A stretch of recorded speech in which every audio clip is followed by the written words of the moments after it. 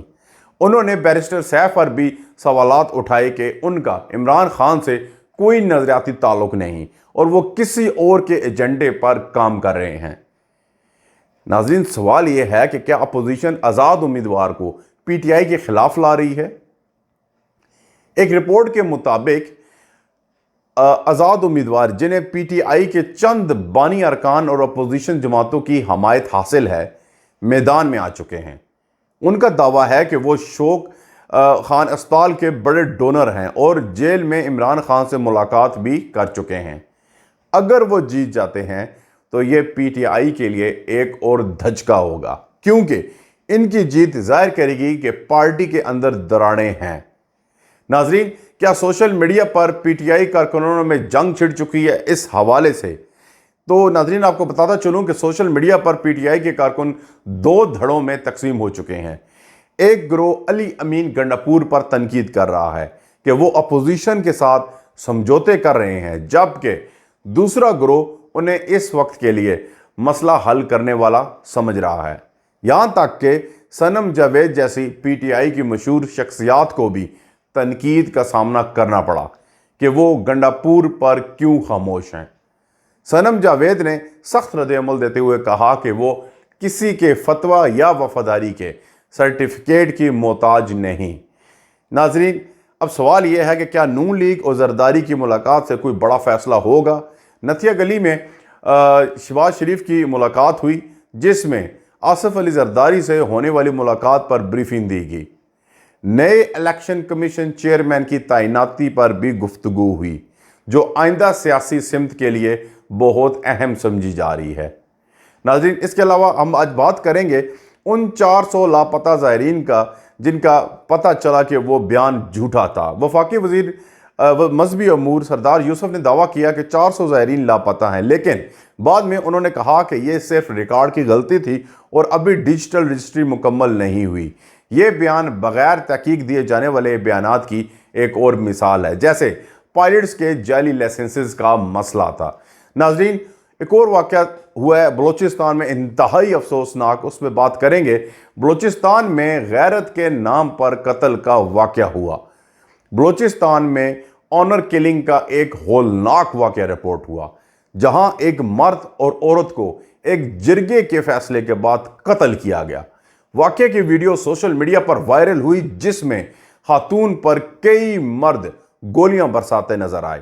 بلوچستان حکومت نے ویڈیو سامنے آنے کے بعد اس واقعہ کا نوٹس لیا، مگر سوال یہ ہے کہ اتنے بڑے سانحے کا علم حکام کو ویڈیو کے بعد کیوں ہوا؟